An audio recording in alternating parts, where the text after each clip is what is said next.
Hello guys, let me introduce one other our guest, Leonard from Grayver Law Group.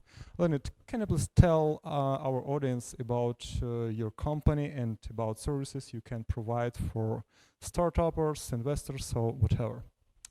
Sure. First of all, it's wonderful to be here for. So this is my 15th year at Silicon Valley Open Doors. So it's always great to see so many people here.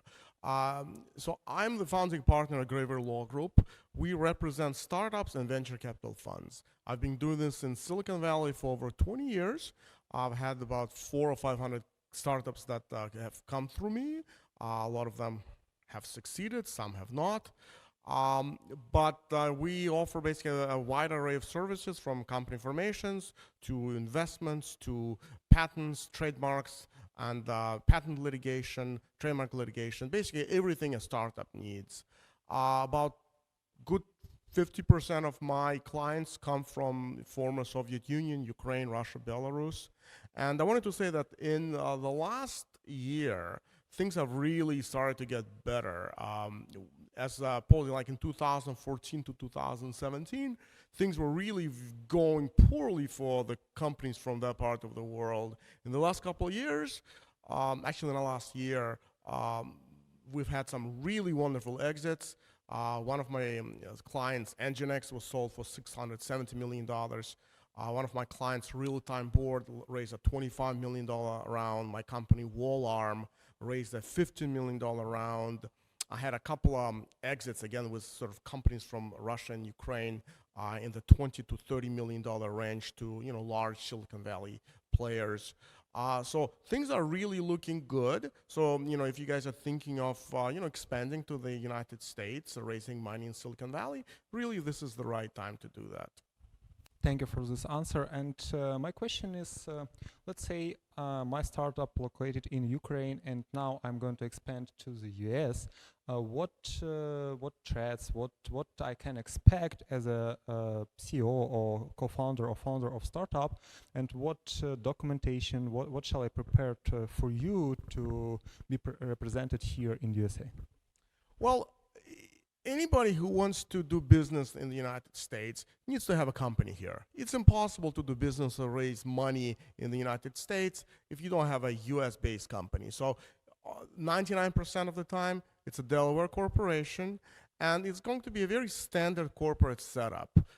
You want to look just like every Silicon Valley startup. You don't want to be any different. You want the investors to, when they're doing their due diligence, you want to just then, do check, check, check, and worry about the product, the market fit. You don't want them to worry about the legal structuring of the company. Thank you. How the steps is look like? Let's say I sit somewhere in Kiev and thinking about opening the office in, let's say, San Francisco. What steps? What shall I do to be legally represented here? Well, first thing, usually, you can open a corporation yourself online. I don't recommend that because you're probably going to make mistakes. So easiest way, find a lawyer who specializes in startups.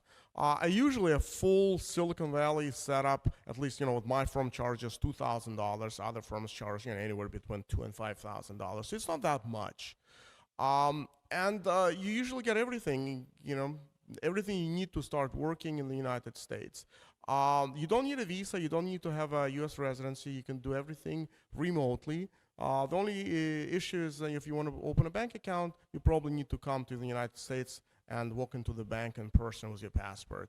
But other than that, there are no requirements to be a U.S. resident, to have a work visa. You can do it remotely. You can actually operate a U.S. company out of Kiev, out of Moscow, out of Minsk, out of anywhere, pretty much. As I understood, your staff and yourself can speak Russian language as well, yep? Sure, yeah. I speak Russian. My partner, Ina Gelfgat, actually spends about half her time in Moscow, the other half in California. So, we can read, communicate, write in Russian if it's easier for you. Sounds perfect, especially for people who do not kind of sure in their English abilities. Yeah. Okay. And one question. Let's say we spoke about startups, but if we have like service company, we provide outsourcing development services for our clients around the globe. And now, because we have client in US, we need to have entity as well. Do you provide services for not startups, for just companies? Sure, and we actually have a number of clients that do software outsourcing or IT outsourcing or similar type of services. And again, you might have 100 developers in Minsk, but nobody in the United States is going to do business with a company based in Minsk. They want to do business with a Delaware, California corporation. So you would open a branch here. You could have a services agreement between the Russian company and the US company, so you can minimize the tax base in the United States. But again, it all boils down to, if you want to do business in the United States, you need to have a local company. Great, that sounds great.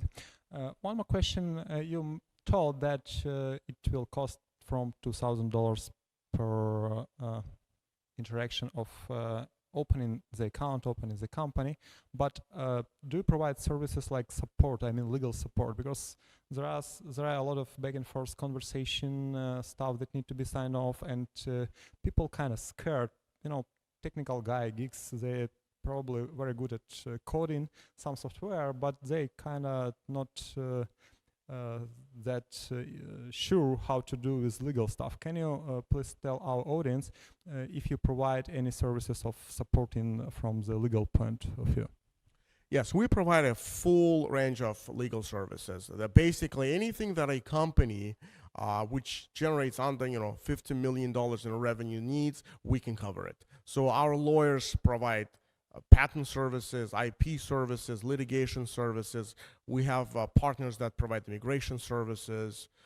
So anything, basically, we specialize in companies that from $0 in revenue to $50 million in revenues a year. So those companies, that's our sweet spot, and that's what we do. We usually charge hourly rates depending on the lawyer involved. Again, we don't usually charge for consultations. So if you have any questions, feel free to ask.